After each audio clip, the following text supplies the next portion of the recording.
A super standard hand, but with a big fat twist that will leave you gasping for your breath. Check this out. We get it folded around.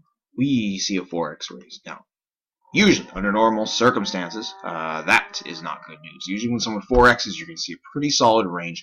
You know, ace, jack, ace, queen, ace, king, pocket sevens, eights, nines, tens, jacks, queens, stuff like that.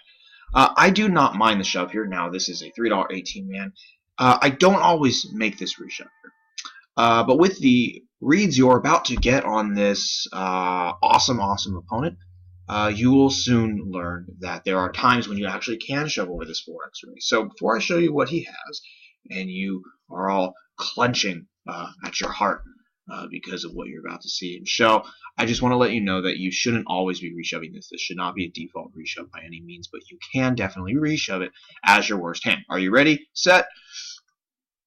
Bam! Deuce 7. That's a player you would want to play against every day of your life. Now, okay.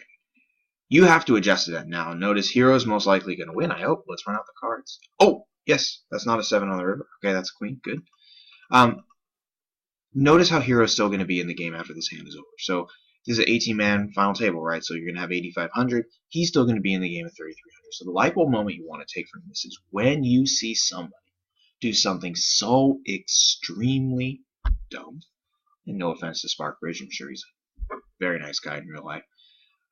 When you see someone do a play like that, don't just label them as a donkey or an idiot or a bad player, whatever.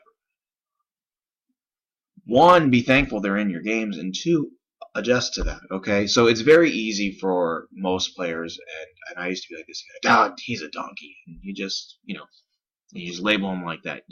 You don't really do anything but that. And you should be doing everything but labeling him. You should be adjusting to this guy. So when you know someone's let loose, what can you do to adjust? Well, you can be more willing to call his shoves, more willing to shove on his raises. Maybe if you're deeper stacked, more willing to call a small raise from him, try and hit a flop and have that guy explode, because obviously he is willing to put his chips in with the worst hand imaginable.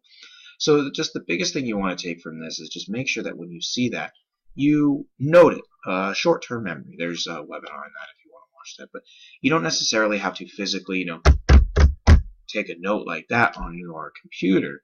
But you want to take a little mental note so you can adjust to that player. So next time he screws up, you get the remaining 3385 of his chips and they go into your stack.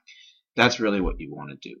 And also, you really want to make sure you win the all-ins like that, because when you lose, it kind of sucks.